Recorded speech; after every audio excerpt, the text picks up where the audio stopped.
tonight on preseason news, injuries, contract craziness, more injuries, depth chart movements, and even more injuries. Plus, the true priority this draft season.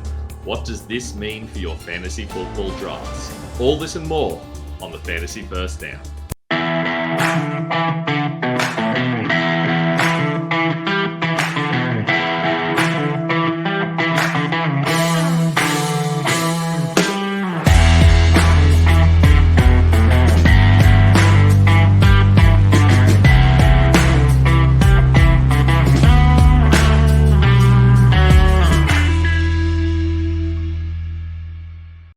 Well, we're well and truly into draft season, and we're well and truly into the preseason as well. We've had the first true weekend of preseason games, and if you haven't already, make sure you head back and check out my full breakdown of all those games and what it means for fantasy football. But today, we're talking about all the things that happened in camp over the last week and how they're going to impact fantasy football. If you haven't already, make sure you like and subscribe on YouTube. You can also check out our Instagram account. That's at the Fantasy First Down, currently running a competition on this weekend's games. The winner will get to play in the FFD League with myself and my colleagues, so that's going to be very exciting. You can also check us out on Twitter at Fantasy First Down with no O, and my website with all of my rankings, ffdfantasyfootball.com. Plus, you can check out all the articles I write over at Rasball at football.rasball.com. I also did a recording last night with the Rasball guys as well, so you should check out the Rasball YouTube channel to find out what we're talking about are the best picks in rounds 3 and 4 of your fantasy drafts as well. But today, we are talking about all of the preseason news that's happened over the last week. So let's get into that. You haven't seen this before, very simple idea. I'm going to talk about the news, then I'm going to tell you what impact it had on my rankings. The first ranking listed is my redraft rankings. These are 4-point touchdowns for quarterbacks and half PPR for non-quarterbacks. And then my dynasty rankings, which are PPR and 4-point passing touchdowns. Now, the biggest news, especially for quarterbacks, is that JJ McCarthy underwent a full meniscus repair and he's out for the season.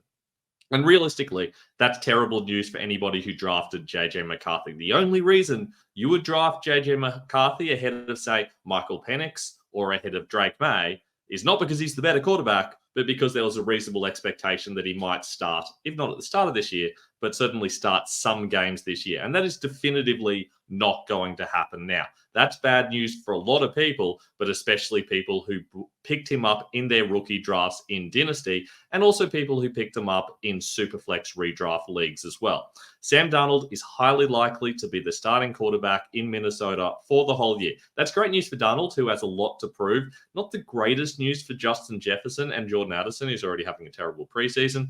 But I do think that at least now they're going to get some continuity. I do think that Darnold possibly have more chance of getting this offense to function reasonably well compared to McCarthy, who feels more like a game manager to me. So I do think it could be interesting to see what happens for Darnold. He's moved up to my QB 25 spot in redraft. He also moves up a little bit in Dynasty. JJ McCarthy obviously can't draft him in redraft, but even in Dynasty, he takes a big dive. He goes well down below past Drake May. He was already below him for me anyway. He goes below Michael Penix, who I do think has a reasonable chance of starting next year. Not even convinced that McCarthy's going to be starting next year. And he's right in that argument with Bo Nix, who's in this ugly situation where he's going to be terrible, but at least he's someone you might be able to start in Dynasty this year. So terrible news for McCarthy. Let's have a look at Bo Nix, who I just mentioned then. So Bo Nix is expected to start week 2 against the Packers and will get the majority of first-team reps this week. Now, that's basically what happened with Jarrett Stidham last week. He was expected to start. He got the most of the first-team reps. I don't think this is a reaction to Stidham's play. I think this was probably always in the plan. Now, whether this is a case of giving the veteran the first opportunity, but we expected Nix to be the guy, or whether this is a chance of just giving both guys a chance with the starters, I don't really know. I think it's probably more likely that this is an indication that Nix will start in week 1, and we expect to know after this weekend's games which of these two guys will be the starter when the Broncos take on their week 1 opponents. I still don't love either of these guys in any form of fantasy, realistically. I think the Broncos are really going to struggle this year. I think they're going to struggle to move the ball. I don't think their defense is going to be great. I think they're going to try to run it a lot just to keep things really safe. This is just a generally ugly situation. Bo Nix is more pro-ready than a lot of the rookies, but he's not particularly good. And I do think he's going to struggle. I think ideally he should have been a second round pick, but the Broncos kind of needed to take the only option that was available to them at the time. And that's why they end up in this awkward situation. Wouldn't surprise me if we still see a little bit of Jarrett Stidham this year, even if Nick starts week 1. Now, speaking of quarterback competitions, Jared Mayer has come out and said the competition isn't over regarding Drake May's chances of starting week 1. Now, personally, I think the competition probably is over, but when the head coach comes out and says something like that, having previously said that it's pretty much definitely going to be Jacoby Brissett who's going to be the starter, and that there's not even really a competition, and that Drake May would need to be considerably better than Brissett to start, I mean, that means something, and May did look solid. They've already had their week 2 preseason game. May looked solid in that game. I don't know. I did move Brissett down a little bit. This is just a little bit scary. It's not exactly what you particularly want to hear. And I moved May up slightly, but I do think realistically it is probably still going to be Brissett who starts week 1. But I think we're seeing that he is on a little bit more of a precarious situation than he was previously, where it did seem like he was going to have a pretty safe job, at least into about week 10 or 11, when the Patriots would inevitably be out of playoff contention and we would probably see May. So if you're in a super flex league, Brissett's not someone I would really be relying on to the extent that I was previously, but I still think he is probably the last of the guys who is likely to be a starter, at least for the first month or so of the season. Now let's talk about the running backs. The biggest news with running backs has been Jahmyr Gibbs. He's injured-ish. He picked up a hamstring injury at practice on Monday. Look, all reports are suggesting this is probably minor, and he probably will be okay to play week 1. So why have I moved him down so far? He was my running back 6, and he's a lot higher for a lot of other people. Why have I moved him down? It's a hamstring injury. Hamstring injuries linger. Hamstring injuries get re-injured. I've had a lot of hamstring injuries in my football playing career, and I can tell you that every time it happens, it annoys me the whole season. It doesn't matter how long I rest. It doesn't matter if I go through the whole recovery. It takes a lot of time to properly recover any sort of hamstring strain, even if it's minor. And that's going to affect his explosiveness, and it's going to affect his ability to stay healthy during the season. Now, he'll probably still be okay, but that risk and the possibility of that happening is enough for me to be nervous and to move Gibbs down. And of course, if there's a risk of Gibbs being out, all of a sudden, David Montgomery becomes very valuable. All of a sudden, he becomes an every down back. We've seen that they're not going to use Craig Reynolds in the same role as they use Gibbs or Montgomery. Reynolds suddenly becomes a backup, and you have a workhorse if either of these guys goes down. That's the primary upside when you draft Gibbs or Montgomery. Most weeks, you're not going to get the value you drafted them at, but if one of them goes down, all of a sudden you've got a league winner, and it's starting to look like Gibbs is going to be the more likely one to go down. There's also been a lot of talk that we will see a lot more of Montgomery than we were expecting, where a lot of people were saying, well, Gibbs is going to take over. He's going to be the lead back now. I think we're still going to see a whole lot of Montgomery. So I'm starting to move Gibbs down, starting to move Montgomery up, and I think it's totally reasonable to want to take Montgomery even earlier than 20th among running backs, because I think there's clearly a lot of upside, and in many leagues, that upside is the thing you should be searching for. Now, meanwhile, James Cook has had ball security issues during training camp. This means nothing. Okay, we hear this sort of rubbish all the time. Realistically, it doesn't mean anything at all. I'm not moving James Cook at all in my rankings. I'm not moving Ray Davis at all in my rankings. This tells us nothing. James Cook is the starter. We saw in the preseason, he played for the first quarter and a half or so. Then Ray Davis played for the next quarter and a half. Ty Johnson didn't play at all. We don't know if he's going to be playing on 3rd and longs, but realistically, there's not going to be any value there anyway. It's these two guys. We don't know exactly what the split's going to look like. I would be surprised if it's a whole lot of James Cook, then randomly a whole lot of Ray Davis. That's a preseason thing. But I do think we're probably going to see that James Cook is the lead back. Last season, he got a total of 5 goal line carries. 5 for the whole season. He had 230 odd total carries. 5 of them were on the goal line. That is tremendously low. Now, it's partly because Josh Allen takes a lot of goal line carries and also throws the ball a lot in the red zone. And it's partly because they had a goal line poacher in there in Latavius Murray. But they've now brought in Ray Davis, who could take that same role. So there's no guarantee James Cook is suddenly going to become the goal line guy. Ray Davis is a big back, and he could be very productive. But I certainly do think that James Cook has some upside. And when I talked with the Rasball guys, when Bobby Lamarco was on there talking about his favorite 3rd and 4th round picks, James Cook was the guy that he brought up first. And there are a lot of good reasons for that. I suggest checking out that show if you want to get into the details a little bit more. So I haven't moved Cook up, but I do still think he is a solid pick. And Ray Davis is one of my favorite upside backups because if James Cook goes down, I really don't think that Ray Davis is going to end up in a committee. I do think he's going to be an every down back. I think he's shown that he's good enough for that. But this ball security issues, that means absolutely nothing. Now, injury-wise, Tyrone Tracy Jr., after winning the clear starting job, is week to week with a low ankle sprain. Thankfully, it's a low ankle sprain. These do tend to recover a lot better. They can obviously be re-injured. This means the ligaments are a little, and the tendons are a little bit weaker than they would have been otherwise. But he's already been seen running and cutting at practice, and this is less than a week after he did the injury. I've shifted him down a little bit because anytime you see a week-to-week designation and you're only a few weeks out from the season, that's bad news. It's also giving more of an opportunity for guys like Eric Gray to go past him. But the fact that the rookie is already considered the clear backup, the fact that he started in the preseason, those things are all good news. It's still Devin Singletary's backfield, but Tracy is one of the guys that I could see winning the job on merit. We see that happen every season. Couple of running backs will randomly win the job on merit. Devin Singletary did it last season over Dameon Pierce, but I do think that Tracy has a chance, especially if the Giants are struggling. They might just turn it over to him just to see what they've got anyway. So there is some upside with Tracy. The problem is the upside is having the Giants running back. Look at where Devin Singletary is being drafted right now, knowing that he's the starter, and understand that's probably the upside for Tyrone Tracy. And now he's injured going into the season. So he's my least favorite of the clear handcuff backups. But he's still a top 60 running back. He should be drafted in a lot of leagues, especially 12-team leagues where you've got reasonable bench sizes. Now, speaking of injuries, Trey Sermon suffered a hamstring injury, though he did return briefly after that before eventually going out. And that's disappointing to me because he seemed to be clearly taking over that role. Then you had Tyler Goodson ahead of Evan Hull initially, although it does look like Hull's going to start to take over. This just gives Hull a chance to take over as the backup. It was clearly going to be Trey Sermon. I do think it's a little bit of discussion now. That scares me off a little bit. You do love the Colts running back. It doesn't matter who it is. When it's Jonathan Taylor, that's amazing. When it was Zach Moss, who was good last season, and when it was Trey Sermon last season, he was also very effective. He was very efficient. The Colts run game is extremely strong. So having a clear backup for the Colts is productive.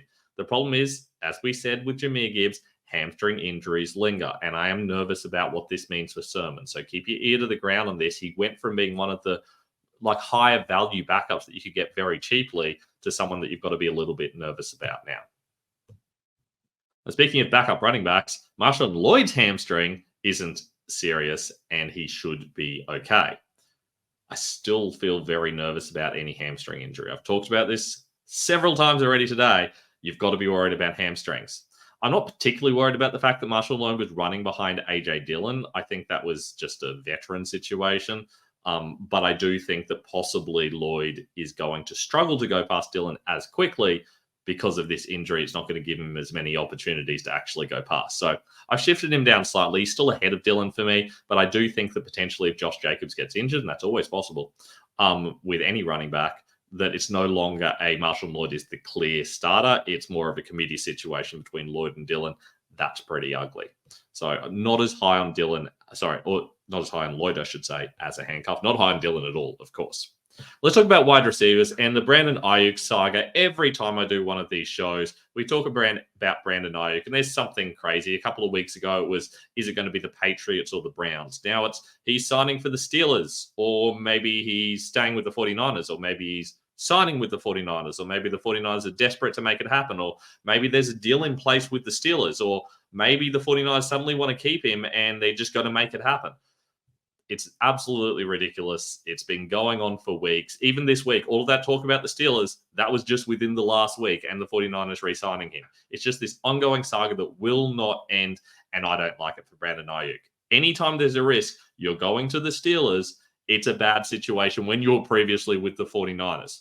And the Steelers can use him effectively because he is such a good blocking wide receiver, and they do really lean on their run game. So I can understand why the Steelers would like him. This would also be terrible news, by the way, for George Pickens if he does go to the Steelers, because all of a sudden he's more like the wide receiver 2. At the moment, their wide receiver 2 is Van Jefferson, it appears. He's just going to be running empty routes the whole time. Fantastic news for George Pickens, and he's a pretty solid blocking running back. We saw that with the Falcons previously. So if Ayuk goes there, all of a sudden you get a good blocking running back, great for the run game, plus you have an actual weapon that they can use. So it'd be good for the Steelers, the team, but I do think that potentially Ayuk staying with the 49ers is better for his fantasy value. I've dropped him down, as you can see, quite a bit because the risk of that happening is disastrous. And if he does go to the Steelers, he'll drop a whole lot more in both dynasty and redraft leagues. Now, Malik Neighbors has an ankle injury, but there seems to be no doubts that he'll play in week 1. I mean, this isn't ideal, but I think it's probably still okay. There doesn't seem to be any legitimate concerns. He's already back at training, but it is worth just keeping that in mind, especially if you see him missing more and more sessions or you don't see him play during the preseason. That's probably what's going on. I think he's still going to be fine. He's still what we expect him to be. Now, Jordan Addison's also suffered an ankle injury, and he's also going to be okay. Now, he's ranked quite low for me because I do think suspension's a possibility. I think Sam Darnold's not ideal for him. He's going to use plenty of Justin Jefferson, but Jordan Addison is not Justin Jefferson. He doesn't guarantee, he doesn't demand targets. So I do think that Addison, while a good player, while someone that long-term is going to be very effective in fantasy, for this season, he's someone I just don't particularly want. And this ankle injury, I mean, it doesn't affect it too much, but it certainly doesn't make it any better. Now, Kyle Shanahan is hopeful Ricky Pearsall will be ready for week 1. He's also got an injury. This is not the greatest news you want.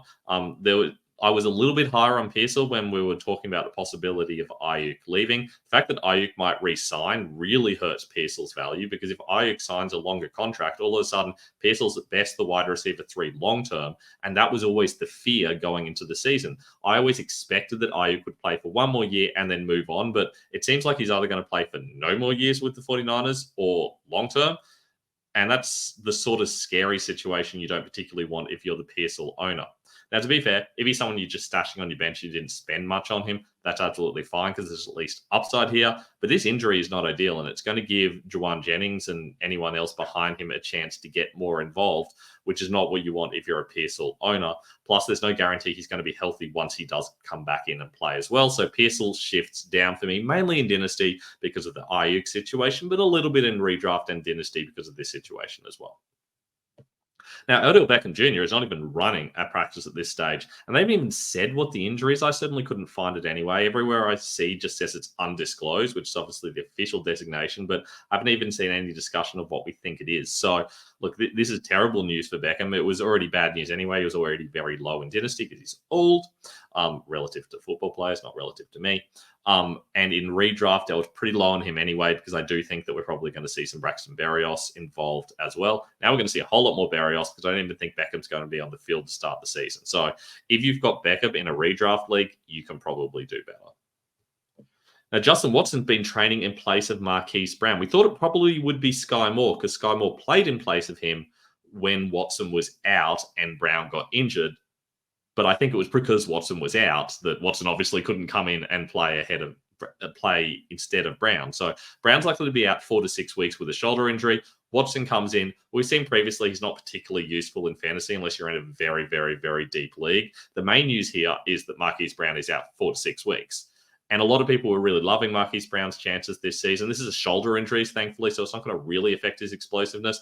I've had a lot of shoulder issues, a lot of shoulder dislocations and surgeries, and I can tell you the more it happens, the more likely it is to come out. So unless they deal with this properly, this could be a recurring thing, and that's going to be bad for his dynasty value as well as his redraft value. So Brown drops for me, firstly because you're going to miss him for a number of games, and secondly because that injury is something that can recur and create some issues. Sky Moore is not someone you want for fantasy at all. Justin Watson probably also isn't someone you particularly want. Now, Rondale Moore is out for the season, and Ray McLeod will start. Now, to be clear, we already knew that Ray McLeod was starting. That was already kind of suggested earlier on. I talked about that in the news in the last couple of weeks. And this is a good situation for Ray McLeod because we saw during the preseason and realistically expected because of Zach Robinson that we're going to see a lot of 3 wide receiver sets. And that means because of that RAM system, all 3 wide receivers become valuable. And McLeod is now clearly a starting wide receiver. Rondale Moore is not going to be affecting him he is out for the season. And that means that all of a sudden, Ray McLeod becomes that guy that you can get late on in the season and might have a surprising amount of PPR in particular value. We've seen him have a little bit of value when he was at the 49ers, and it seems like now that he is at the Falcons, he's going to get some opportunities in what could be a far more pass-heavy offense that we were expecting. I know a lot of people are taking Darnell Mooney pretty late in drafts, and I don't mind that. He is clearly the number 2, but I think that Ray McLeod could be sneakily good and more effective than many people understand. Now, Mike Williams has said, we've got to see when asked about week 1. That's not good news. We know that Mike Williams does tend to be very injury prone in the first place. In fact, he doesn't even know he's going to be ready for week 1. This is really bad news for him. It's not great news for Aaron Rodgers either. It's actually better news, if anything, for Garrett Wilson, because he at least is going to get a heap of targets, and probably Tyler Conklin as well. But yeah, I don't really think you particularly want Xavier Gibson suddenly. I don't even know if Malaki Cooley is going to get involved. Do they suddenly go to Alan Lazard? I mean, realistically, Mike Williams being injured is bad for Mike Williams. It's bad for Aaron Rodgers. It's maybe good for Garrett Wilson, and that's about it. If you've got Mike Williams in most leagues, you can probably drop him realistically if you don't even know he's going to be playing week 1. There's limited upside there. You can probably find someone better on waivers. Now, the Chargers apparently have major plans for Quentin Johnston. This is after we've spent a whole lot of time talking about how DJ Chark is clearly running ahead of him. Johnston didn't come in until Chark was gone. In fact, he didn't even come in when some of the other Steelers were out. They didn't play Ladd McConkey. They didn't play Joshua Palmer. But they didn't play Quentin Johnston until Chark left the game with the other starters. Now, I don't think that means that Johnston is the wide receiver 6 or 7. I do just think that that means that he and DJ Chark are playing the same position. It's just like they replaced Ladd McConkey with Semi Fehoko. I just think that means that they're expecting him to learn that position for now. If Ladd McConkey goes out, does that mean Fehoko comes in? I don't know that necessarily means that. I think they'll probably have more time to kind of sort out plays for him. I just think for now, they're trying to get each of their wide receivers to learn a specific position, because I think realistically, the run game is going to be the focus here, and they need to get Justin Herbert healthy anyway. So what do you do with Quentin Johnston? Well, you probably don't have him on your roster in redraft, and you shouldn't. In Dynasty, he's still interesting to me. I think there's still upside there. But look, he's certainly fallen a lot. He is a former first-round pick, so you do have to keep that in mind. But we've seen plenty of first-round picks bust, and I think that was always going to be a risk with Johnson, given his inability to separate. Now, Josh Downs is sidelined with an ankle injury. He will certainly miss quite a few games to start the season. But interestingly, Anthony Gould could get some starting slot snaps. Now, I don't think he's going to be the starter. I think that Adonai Mitchell is going to be the starter, and we'll see Alec Pierce out wide, with obviously Michael Pittman Jr. being the main guy. But I do think Downs being out will certainly help Mitchell, but we might see Gould get involved a little bit. I think most of us expected Gould to be a special teams player. Seems like he hasn't been very effective as a special teams player, but it does seem like he's been more effective as an offensive player. And it could mean that he starts to get some roles there. So in very deep dynasty leagues, he's someone you can consider. Can't imagine you've got a redraft league where you're drafting 130 wide receivers. But if you are, Gould becomes valid there. Down to someone that I don't think you can drop, especially if you have an IR spot. I feel like you have to hold him in that IR spot. But he's not someone I particularly wanted in the first place. I've also moved Mitchell down a little bit because I didn't really love the usage he was getting and the threat he was getting from Alec Pierce. Now, apparently, TJ Hockenson is going to be back at some point during the first half of the season. And yeah, we kind of knew that was going to be the case. Is he going to be healthy? Who knows? Do you want a tight end when there's such a deep position that is going to be unavailable for much of the first half of the season?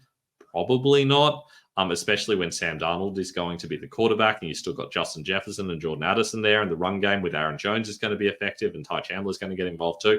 It's a lot of mouths to feed. I don't know that you really want Hockenson this year in general. I've got him ranked pretty low, but he is someone that if you have bench space or even an IR spot, if you can get him late enough in drafts, he could be productive later on in the season. Now, Todd Monken believes that Isaiah Likely will have a great year, with the expectation being they use more 12 personnel. And I think this makes sense because they lost Odell Beckham Jr. I didn't bring in a real wide receiver. They brought in Devontae Walker, but he's not even playing with the twos at the moment. So I do think that he's not going to be someone that's going to be used heavily this year. I feel like they don't really want to have Rashad Bateman and also Nelson Aguilar out there all the time. I feel like they're going to use more 12 personnel. They want to get that run game going with Derrick Henry. That doesn't mean that Isaiah Likely suddenly becomes someone I want in fantasy. He's a top 30 tight end, barely. Sorry, I've written Jordan Addison there. It's Isaiah Likely. It is obviously his ranking. I just forgot to change the name.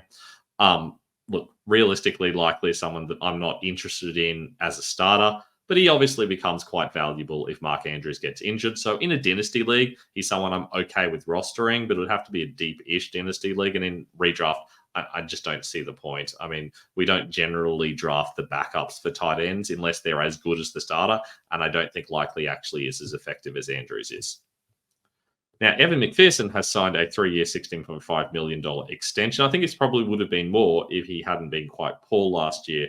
He was very good for a season there, but he has fallen away a little bit. So, look, do you want Mac in your fantasy leagues? If so, you can get him. For me, he's my kicker 13. Obviously, my kicker rankings in Dynasty and Redraft are the same because realistically, you should be streaming them anyway, and you should not be holding a kicker through a bye week, even in a deep dynasty league, unless it's a 32-team league in which they suddenly become valuable. Realistically, I don't really care about kickers. This extension moves him up slightly because at least it means he's less likely to lose his job during the first few weeks of the season. But you can pick up someone else anyway. It doesn't really matter. They're kickers. Who cares? And that's it. Unless you have a draft coming up, in which case I would like to help you.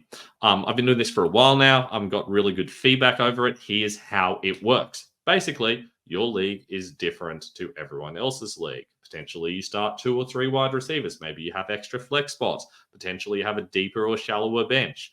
Maybe you have a super flex league, or you don't. Maybe you get 4 or 6 points per passing touchdown. Maybe you have PPR or half PPR. Every rankings on the internet is set up for some random league setting that is not your league setting. I would like to do personalized rankings for your specific league settings so that you have rankings that are specific to you. This gives you a big advantage to other people in your draft. That doesn't guarantee you're going to win. You still need a whole heap of luck and players to stay healthy and things like that. But I have found people who did this did find that they won a whole lot more than they have previously. So I would like to help you out for the very low price of $10 US. Very simple idea. Just email me, benwasley23@gmail.com. You can also hit me up on Instagram, of course. I'm happy to talk about it in DMs there or on Twitter as well. But give it a go if you're interested and you're struggling in your leagues and you would like to try winning for a change. Thanks for joining me. I will be back in the next few days. We're talking about wide receivers and rookie wide receivers specifically, and having a look at what we can expect from them in their debut seasons. I'll always also be going through the weekend's games and talking about what impact that's going to have on depth charts and how that should be impacting your fantasy drafts. If you have drafts, of course, consider us. You can head over to ffdfantasyfootball.com for my generic rankings, so you can buy some personalized rankings, as I just said.